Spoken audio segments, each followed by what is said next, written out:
Genocide is the dumbest crime ever invented. It serves no purpose aside from to gatekeep certain large-scale atrocities from being considered as rightly horrible as they should be, and to allow bad-intentioned actors to center arguments about said acts, not on the acts themselves, but rather on the question of whether they meet a specific, highly technical definition that's so confusing and so open to interpretation that it's never consistently applied, not even in court. I've talked quite a bit about the definition of genocide and genocide as a legal concept on this channel, and I've always treated it sort of neutrally, like something to be explained and analysed rather than criticised. But after all of that research that I've done over the years, I've come to think that I've been giving it a bit too much credit, and that we'd all be better off if it just didn't exist. So let me explain why.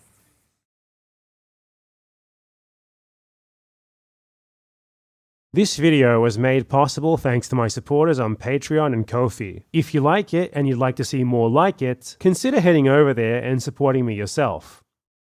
The main practical consequence of the introduction of genocide as a concept in the mid-20th century has been its usage to divert attention away from clear acts of mass murder by instead focusing on an utterly worthless, unproductive debate over whether said acts technically fall under the specific, highly restrictive criteria of the legal definition of genocide, and the absurdly high standard of evidence that is usually required for it to be applied in practice. Genocide is also used in a far less unproductive and, in my opinion, much more useful way in academia, and I'm not really talking about those uses. I'm rather talking about genocide as a legal concept, as an actual codified international criminal offense, like in the UN Genocide Convention and in all the other laws that are based on it. This definition is also given undue credence in the mainstream over the academic usage of the term because it's been somewhat legitimized through its legal codification and use in international agreements. So this isn't a strictly legal issue either, since the legal definition is also presented as authoritative and unquestionable even outside of a legal context. But just because something is a law,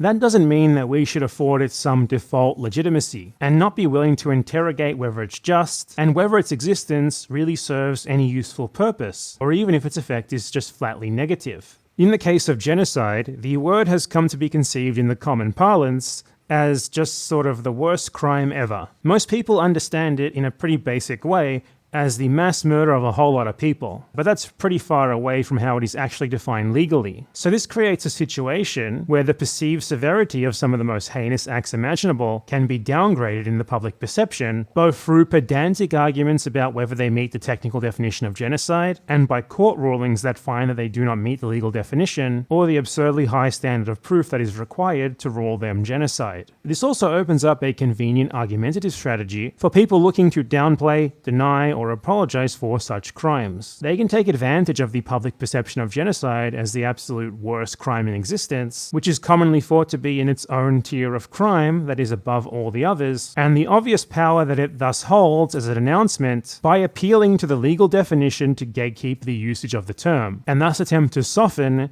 how severely the acts that they are defending are perceived. So there's something of a symbiotic relationship between those looking to downplay horrible crimes and how genocide is defined in law and applied in practice. Genocide requires that there be proof of what is called special or specific intent. This is a special type of intent that is not used in any other crime at all. It requires that certain actions, such as mass murder and mass sterilization, be motivated specifically by a desire to eliminate the victims as an ethnic group, a religious group, or a racial group, either from some specific geographical region or in general. So it's not enough to just kill people because of their race or ethnicity or religion. It also needs to be shown that the perpetrators wanted to eliminate them as a group.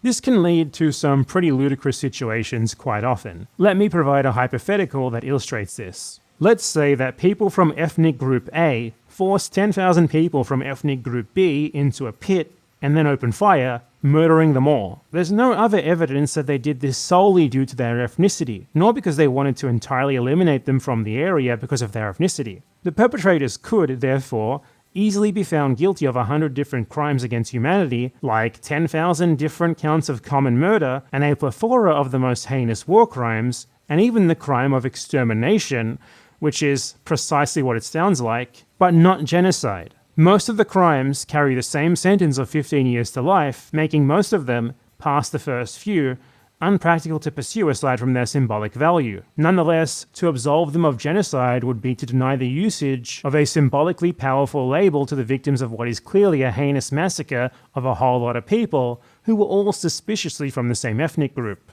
Now let's imagine the same scenario, except before killing all those people, the murderers said, "We are killing these people because of their ethnicity," and they leave evidence of that everywhere. That would also be pretty difficult to prosecute as genocide in court without further evidence, because while they killed their victims based on their ethnicity, that doesn't necessarily mean that they were motivated by an intent to eliminate them as a group. They'd undoubtedly be guilty of a plethora of different war crimes of the most severe kind, including extermination, yet genocide won't be a shoo-in. Now let's imagine the same scenario, the same murders, except this time the murderers say beforehand, "We are killing these people because we want to eliminate their ethnicity from this area." Wow! Now we finally have something that is actually guaranteed to be prosecutable as genocide. Cool. You also still have all of those other crimes too. The war crimes, the crimes against humanity, the whole extermination thing. In practical terms, nothing has changed. It is still the same massacre of the same 10,000 people on a clearly ethnic basis, and the sentence will be exactly the same as what it would have been without the genocide charges. The only real consequence is that a much stronger label in the public eye is being applied to the crime, even though there is no meaningful difference to how horrible it was versus the two preceding examples. So I think those three examples are a really wonderful way to get through how insanely stupid the crime of genocide actually is. Why do we need it? Why does it exist? Aside from to enable the gatekeeping of our ability to denounce certain horrid unspeakable crimes in the harshest terms that they clearly deserve to be denounced in. There's no reason. That is really the only practical usage of the term genocide now, regardless of what the original intention with the word was. The crime of extermination, which is pretty much just the mass killing of a whole lot of people, predates the codification of genocide, carries the same sentence,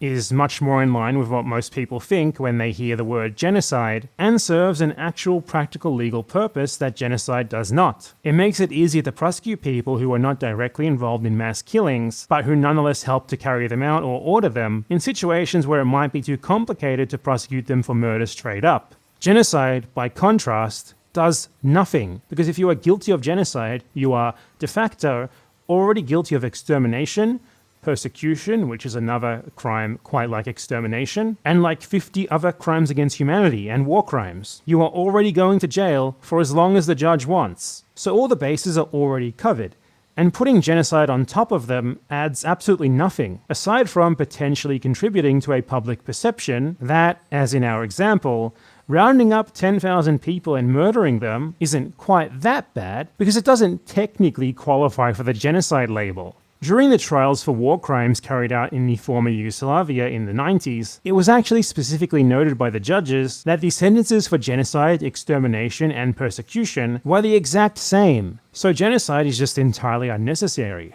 It brings absolutely nothing useful to the table and has a whole lot of detriments. Let's talk more about those former Yugoslavia war crimes trials for a minute here. The findings of those trials were pretty clearly politically motivated in a way that was very much facilitated by how narrow the criteria for genocide is and how open to interpretation its law is. Before continuing, it's important to understand that international courts are even more politicized than national ones tend to be, with geopolitical concerns at the forefront. There's an obvious reason, for example, why the International Criminal Court has only ever actually tried African warlords, because the geopolitical stakes in them doing so are relatively low. The very operation of the ICC depends on it receiving voluntary funding from states, so it has an obvious incentive not to go after its major donors and their allies. The current ICC chief prosecutor even said once that when he was floating the idea of issuing arrest warrants for Israeli leaders, an unnamed Western head of state told him not to because the ICC should only be for Africa and thugs like Putin, so solely for relatively low-stakes cases, and occasionally also for the geopolitical enemies of the Western countries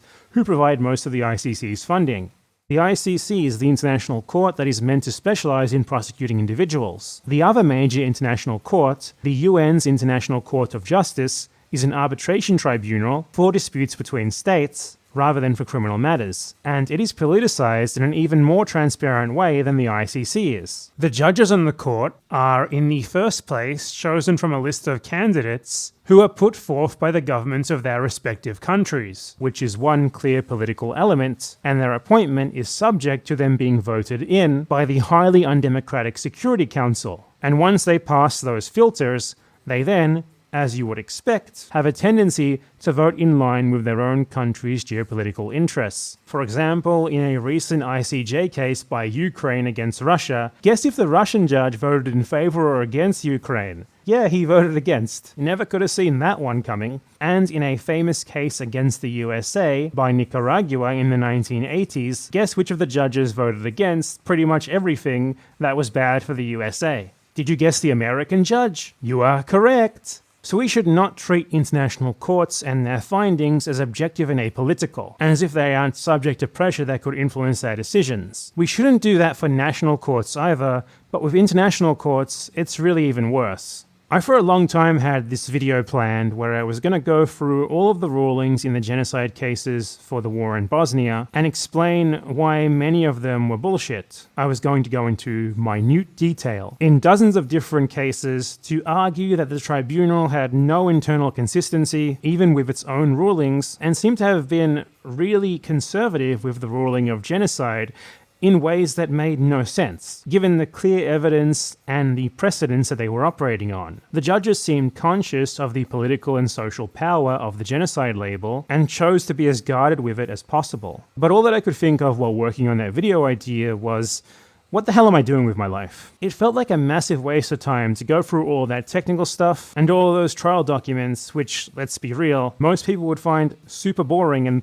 definitely would not watch the whole thing or even close to it, to make the same point that I could probably make without spending 2 months working on a 2-hour-long video. So to illustrate this, I'm going to talk about that tribunal here in a more succinct manner to further show why genocide is just kind of a bit of a joke as a legal concept. You might be aware that the court in question, the International Criminal Tribunal for the former Yugoslavia, which was set up by the UN to try suspects for war crimes and crimes against humanity in the former Yugoslavia in the 90s, found that genocide was perpetrated in the town of Srebrenica, Bosnia, where more than 8,000 Bosnian men and boys were murdered by Bosnian Serb separatist forces. However, they also tried for genocide many suspects who had massacred Bosnians in other parts of Bosnia, and they ended up finding all of them not guilty of the crime, meaning they found that the Srebrenica massacre was the only instance of genocide in the entire conflict. That decision means that de facto, according to the court, there was no genocide across Bosnia as a whole. It only happened in one town.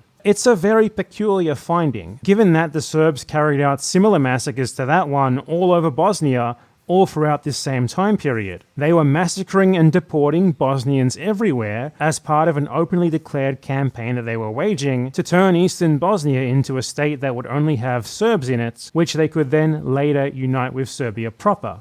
They clearly wanted to eliminate Bosnians as a group, in part, yet they were, nonetheless, adjudged to have committed genocide only in one of the massacres, rather than all of those acts combining to make one single Bosnian genocide. How does any of that make sense?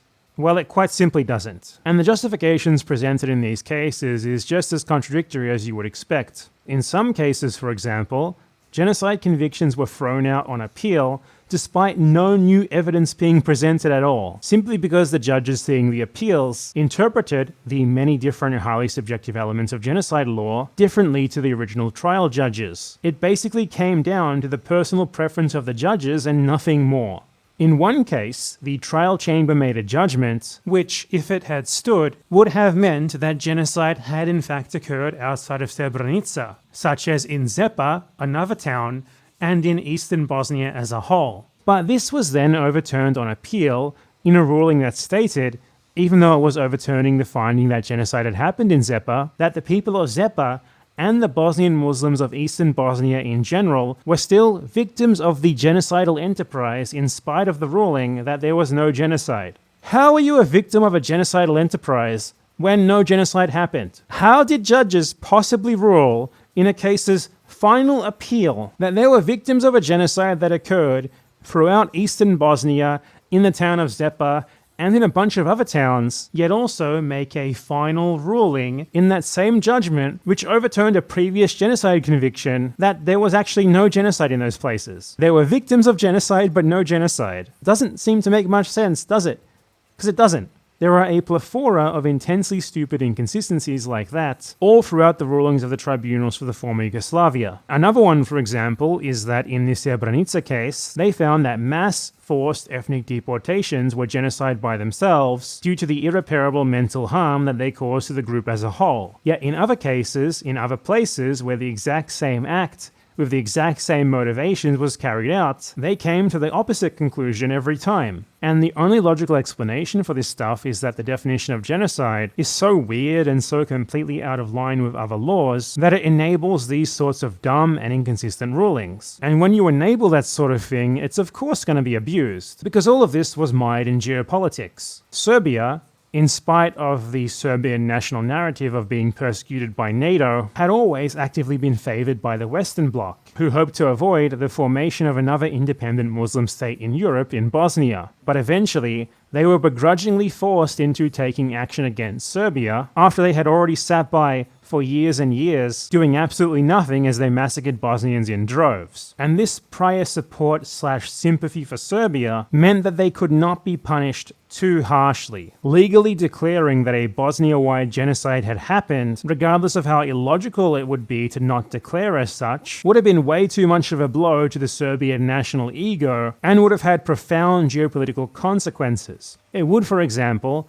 have made all the NATO countries liable for prosecution, because preventing genocide when you are able to do so is a legal obligation for all state signatories of the Genocide Convention. So if they had ruled that there was a Bosnian-wide genocide when their intervention was a clear demonstration that they certainly could have done something about it, they really would have had no defense against the charge in court. So the court only declaring that genocide had happened in Srebrenica, in a massacre that lasted only about 10 days, was a compromise. The prosecutors and judges also made little to no reference to the affiliations of the perpetrators with the Serbian state itself, instead choosing to paint them as mostly unaffiliated Bosnian Serb separatists, who according to this framing had little to do with the Serbian state proper, aside from sharing the same ethnicity. And then at the International Court of Justice, Serbia itself was found not guilty of complicity in the genocide. It was instead only found to have failed to take sufficient action to prevent genocide. This decision has since been interpreted in Serbia as a vindication of the Serbian national narrative, that Serbia proper had nothing to do with any of the atrocities, in spite of the fact that the very same tribunal who came to that conclusion acknowledged many facts about Serbia's role in those atrocities, which is a great example of precisely what I'm saying in this video, that way too much weight is put on the term genocide to the point that a court can acknowledge your complicity in tons of different atrocities, yet because they ruled that you were not technically guilty of genocide, the latter overshadows it all. Serbia was really coddled by the courts as much as they reasonably could have been,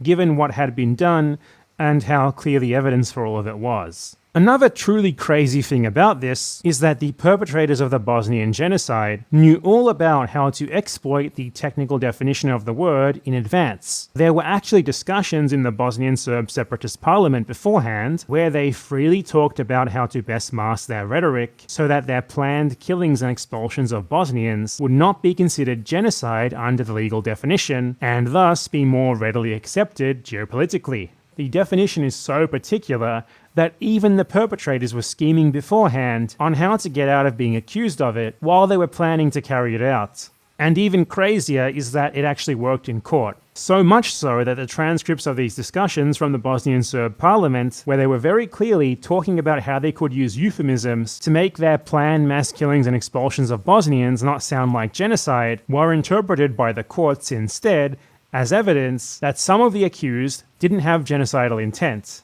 This refusal to make rulings that would imply that a Bosnia-wide genocide had occurred has enabled denial and these totally pointless arguments that are like, the court ruled that technically it's not a genocide, that serve absolutely no purpose aside from downplaying the extent of the atrocities. Meanwhile, judicially, Even in the cases where people were convicted of genocide, that had no practical effect, as the offenders were also found guilty of dozens of other crimes that meant that they were already getting the maximum possible sentence 15 times over anyway. I really feel that things would have gone better if the crime of genocide just did not exist, because everyone who was acquitted of genocide was still convicted of many other horrible crimes, including crimes that fit way more in line with how the average person conceives of genocide. So why should it matter, really? Would the gravity of their crimes be any worse if they were actually convicted of genocide?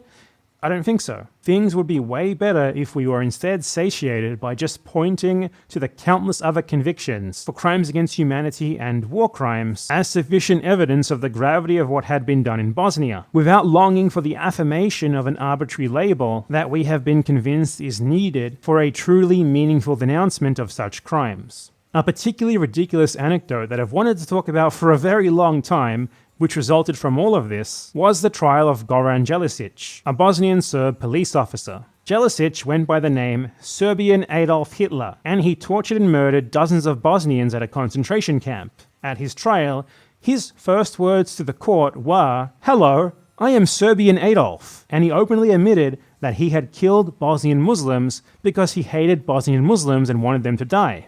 So here we have a member of the state security apparatus who openly admitted to killing people on the basis of their ethnicity and their religion during a wider campaign by that state to get rid of people of that ethnicity and religion from the area, who took pride in comparing himself to Hitler. That must have been a slam dunk genocide conviction, right? I think you already know where I'm going with this. It wasn't.